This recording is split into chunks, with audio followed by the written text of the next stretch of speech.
crying in Crisco again? How'd you guess? Stephen, it seems like the crisis here had to do with the nation's nuclear stockpile. And for these particular federal workers, which I'm not, so this isn't my personal crisis, military members of the Guard I don't and the think Reserve. it's a crisis, well, and you don't think it's well. Hold on. I don't think it's a crisis, and you don't think it's a crisis. Then why are we talking about it? Military. You may assert there's no waste in the Pentagon. You may assert there's no waste in Stephen, Treasury. I'm not you asserting, may assert there's no waste in HHS. That, Stephen, I don't think anyone. Then why are you not celebrating these cuts? If you agree there is waste, if you agree there is abuse, if you agree there is corruption, why are you not celebrating the cuts? We're not having a debate. There's no reason about whether there are places. You are clearly trying to debate me. It doesn't sound to me like you are, in fact, indifferent or unbiased on these questions, but thank you. What's going on, guys? We got to talk about woke fake news propagandist Brianna Keilar getting absolutely demolished by base Stephen Miller, White House Deputy Chief of Staff. This guy has a habit of cooking reporters. I mean, anybody who wants to debate him, and whenever they bring up stupid talking points, he is extremely smug and is just the biggest smartass that the Republicans need to clap back against these stupid reporters with their dumb, prying questions. Like these lead-in questions. Take a quick look at this clip from Scott Jennings having an exchange with her before about Republicans and basically being open to accepting white nationalists and racists in order to win elections. That's really interesting. According also to this new polling, Scott, when I think something that is very significant, which is in just 4 years, the number of Republicans who say that the country's increasing racial, ethnic, and national diversity is threatening American culture has nearly doubled. It is still at a minority here, but that's a big minority, 38%, and it's nearly doubled. What do you think is going to happen here? Will that continue to shoehorn Republicans into continuing to play footsie with white nationalism, even if maybe they don't want to, but they're going to go that direction? I totally reject the idea that the Republican Party is based on or playing footsie with or has anything to do with white nationalism. I think that's completely wrong, and you do not have to do anything with it in order to be the Republican nominee. It has no place in our party, has no place on the American political spectrum. I do think there are legitimate concerns being raised by Republicans out there about corporate endeavors and other, sort of cultural push and pull that, some people on the left want, some people on the right want to go against that. So you're going to have that kind of debate, but that's a far cry from saying if I oppose, say, DEI, in corporate America, that I'm somehow in bed with white nationalism. So this is the type of person that we're dealing with, guys, just to give you a little sneak peek, okay, a preview into what this stupid conversation is going to be like. So without further ado, let's go ahead and react to Stephen Miller absolutely smoking this person. She looked like she was going to cry. Let's get into it. Get that, but this is important because we want to talk about who's making the decisions here. There were 300 employees, the National Nuclear Security Administration. You know about this. They were fired. The agency had to rescind those terminations because these were employees who were critical to maintaining the nation's nuclear stockpile. So then who is it making those decisions of which federal employees are terminated? Well, in that case, the Secretary of Energy would be the one. So what you're describing with the cuts in the Department of Energy, those are directed by the Senate-confirmed Secretary of Energy. Okay, so that was the Secretary of Energy's mistake. Well, I wouldn't use the term mistake. I would say that it's pretty standard when you're downsizing government. You make cuts, you assess those cuts, you see who needs to be rehired, who needs to be kept, who needs to be That's not what happened here, though, Stephen. You know that. They were rescinded. These aren't normal things. These were terminations that were rescinded. I understand that even a temporary interruption in federal employment is a great crisis and catastrophe for you and for CNN. What the American people see is a government that is finally delivering a promise of accountability under President Trump. You want to have a conversation about transparency. Let me ask you a question. Do you have any idea where the $22 billion that the Department of Health and Human Services provided to illegal aliens under Joe Biden is right now? $22 billion with a B. That's enough to provide a free house to every homeless veteran in America? Where's the $22 billion? You don't know. I don't know. You don't know. Nobody knows. Joe Biden just spent it, and now it's gone. It's in somebody's pocket somewhere, but I know for one thing, it damn sure is not in ours. Transparency begins with having an accounting of where every federal dollar is spent. And God bless President Trump for leading this effort. Stephen, it seems like the crisis here had to do with the nation's nuclear stockpile. And for these particular federal workers, which I'm not, so this isn't my personal crisis, military members of the Guard I and don't the think Reserve. it's a crisis, well, and I you want to don't ask you think about it's this. well. Hold on. Well, I don't think it's a crisis, Stephen, and you don't think it's a crisis. Then why are we talking about it? Military. Hello, because she's a propagandist, Stephen. Real simple. Okay, Stephen. So there are military members of the Guard and Reserve. They are protected by law from being fired from their day job while they're deployed. I have learned that at one agency, an employee who's actually currently deployed with the military has been notified they've been fired. Does your administration understand who actually makes up this workforce that they're dismantling? I'm sorry, I'm confused by your question. Is your question, does the president have the authority to fire a member of the U.S. military? This is someone who is a federal employee and is currently deployed, who has government protection. As I'm sure you're aware, There's there a are lot laws of protecting that.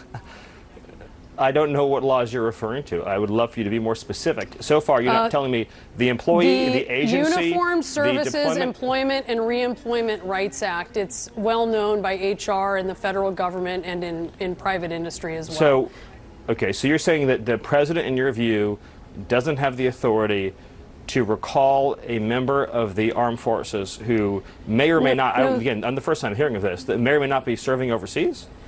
Stephen, you understand how the Guard and Reserve work. They have a day job, and then when they're activated, they deploy. While they deploy, right, but that employment is protected by law. Your question is lacking in so much detail. I promise you, I'm trying to follow your question. Are you asking me if the president has the authority to remove a member of the military who may be serving overseas? Question. Is that your question? No, my question was. Okay. Well, I don't know how much airtime you want to spend on this, but I'm not following your question. Well, I think it's an important one. I guess I'll determine how much airtime I spend on it. But does your administration understand who is in the federal workforce? So is she? Yes. She's not trying to ask him if the president has the authority to actually remove this person, because she knows that the answer is yes. So instead, she's asking him some other stupid question, which is why he's understandably kind of, in a sense, playing coy. He's saying that he's not. I'm not sure that he is, but she's asking a stupid question. He's just responding with something that is more definitive, like, hey, effectively, the president has the power to do it regardless. There's nothing anybody can do about it if they want to recall an employee. It doesn't matter what the hell she's talking about. But let's see what Miller has to say. Question. Of course, we understand who's in the federal workforce. And I'm happy to indulge all of these very histrionic questions that about anyone who may or may not be fired. That it's 30% veterans? But I think that and that you have people who are deployed? The U.S. government has $36 trillion in debt. The interest payments on the debt exceed the national defense budget. The American people are exhausted and tired of watching their tax dollars be corruptly spent, abused, wasted, and in every sense robbed and stolen from them. This president, for the first time in history, is committed to restoring accountability at every level of the federal government. You may assert there's no waste in the Pentagon. You may assert there's no waste in Stephen, Treasury. I'm not you asserting, may assert there's no waste in HHS. That, Stephen, I don't think anyone. Then why are you not celebrating these cuts? If you agree there is waste, if you agree there is abuse, if you agree there is corruption, why are you not celebrating the cuts, the reforms that are being instituted? Every day that no action is taken, the entire salaries of American workers that are taxed disappear forever. Stephen, let's calm down. We're not having a debate. There's no reason about whether they're. Which you mean it's not a debate. Every conversation with y'all is a debate. Y'all don't even let the people speak and answer your little stupid questions. I love the way Miller answered this. This isn't some unhinged answer. He's asking her a legitimate question. Why are you not celebrating this? Why is everything from a standpoint of criticism, devil's advocate for every single thing that Trump tries to do is always some negative twist or spin on the story? He's trying to cut down government waste, fraud, and abuse. And is, well, they have access they shouldn't have. They're cutting things they shouldn't cut. What about the things that they are cutting that are good examples of things that we should cut? How come nobody talks about that? I feel like this is very valid. Instead, they want to talk about some federal employee who got fired. Does your team understand what they're doing? That's basically the question that she asked. Does your team know what the hell they're doing? And I say, you need to be disrespectful back. If somebody asks me, hey, does your team know what the hell they're doing? I'd be like, well, do you know what the hell you're doing on your failing network? Let's keep going. Clearly trying to debate me, and I will be as excited as I want to be about the fact that we are saving Americans billions of dollars, that we are ending the theft and waste and grift and corruption, that we are stopping American taxpayer dollars from subsidizing a rogue federal bureaucracy that has been relentlessly weaponized against the American people. Okay, you Stephen, may not care about I'm this not issue. Talking about your colleagues may whether not care about there's this not an issue, area but we care to about this cut in issue. the The government. I American understand people that, care about Stephen. this issue. They also care about privacy. And the American so let me public ask you about overwhelmingly that. supports what President Stephen, Trump is doing. Let's talk Look, about y'all IRS. remember, I mean, Trump has like record approval rating. So it's even more confusing. It's like you're literally going to make people stop watching. I mean, y'all already are losing. They already did pay cuts to fake Tapper and Wolf Blitzer. So with that already being said, that means they're cutting. That means usually what are companies doing when they're cutting? They're failing, or they're trying to find ways to make more money. Even if they are doing good, they're trying to find ways to do even more, even better. So if that's already happening, then why would you be so antagonistic to a guy who has record approval ratings, including from Democrats? Democrat voters, not the politicians, but the voters. It doesn't make sense, guys. IRS data the DOGE will be able to access. You have DOGE asking for access to the IRS systems. This includes the integrated data retrieval system. I know you've talked about this a little bit. Will DOGE employees be able to access individual taxpayer ID numbers and social security numbers? No. But also, keep in mind, you keep Will talking they be able about to DOGE access employees. taxpayer bank account information? Oh, wait. So he can't answer the questions. You just got to keep talking? That's how it works? Okay, let's keep going. No. But also, keep in mind, you keep Will talking they be able about to DOGE access employees. taxpayer bank account information? They will not be able to access anything that any other appropriately authorized federal employee could access. When you keep talking about, quote, DOGE employees, you're just talking about federal workers. You're just literally talking about federal workers. So your question will be, can federal workers do their job? The job of the federal workers at the IRS is to prevent. I'm telling you. The IRS literally has AI access into every single bank account for everyone in the entire nation. Illegally, by the way. Nobody had a problem. I mean, it was to the tune of tens of thousands of workers. Joe Biden just hired tens of thousands of additional IRS workers. A bunch of bums, probably people that love picking on and bullying average Americans. Some people have bragged about it from the IRS, that they love doing it, by the way. A bunch of those people had unfettered access to your bank account information, and since it's the federal government, pretty much every damn thing else. But because DOGE is getting in there, all of a sudden, oh my gosh, we're so worried? I think not. That is actually what you are asking. DOGE is part of the federal government. It is a term to describe the employees of the federal government who've been tasked with anti-fraud and anti-corruption activities.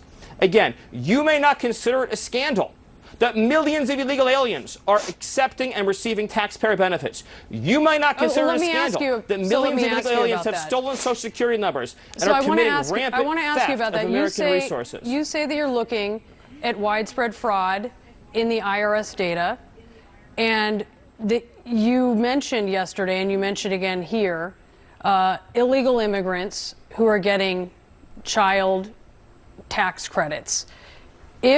Are you looking for that information in the IRS data? Anytime a crime is committed, of course there should be an investigation. Is it your position that if somebody who is Stephen, here are you looking criminally for that is stealing information in the taxpayer IRS dollars, data?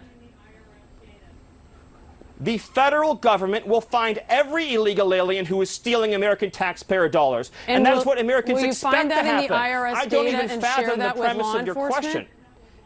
It's a simple question. Will you Anyone find that who is- information in the IRS data and share that with law If enforcement? IRS investigators find illegal aliens stealing taxpayer money, of course they'll be referred to ICE. Of course they'll be referred to Homeland Security investigations. Of course it will be. Surely your position is not that we should let illegal aliens steal taxpayer dollars. Again, you want to talk about something to be upset about, that's it. What do you think? The millions of illegal aliens who've also stolen Social Security. Illegal aliens in mass have fake Social Security numbers. They have fake identities. Those are felonies. Why should there be an entire class in this country that is immunized from criminal prosecution and arrest for committing felonies? Felony theft of taxpayer information, felony theft of Social Security, felony theft of identity. These are all crimes. And yes, they will be investigated. Yes, they will be prosecuted. And yes, illegal aliens will be deported. And you know what happens when those deportations occur? Just very quickly, is that Stephen, Americans will get jobs, Americans will get benefits, Americans will get houses. Stephen, if they got a child, if they got a credit, a child tax credit, and they will be referred, you're saying, to ICE for that, and you would expect deported for that? Is that? I mean, what the hell do you think? They should be deported, period. But if they do additional crimes, then if you have like a line, right? Because obviously you got millions of people at this point. Yeah, put their ass to the front of the line. It's real simple. Why is she acting like she's so confused about everything? Ain't these people supposed to be pretty smart? Like, I know they like to hire like attorneys over there, like, or at least people with law degrees. Ain't they supposed to be pretty dang smart? Because this lady seems like she's an idiot. The position of the administration?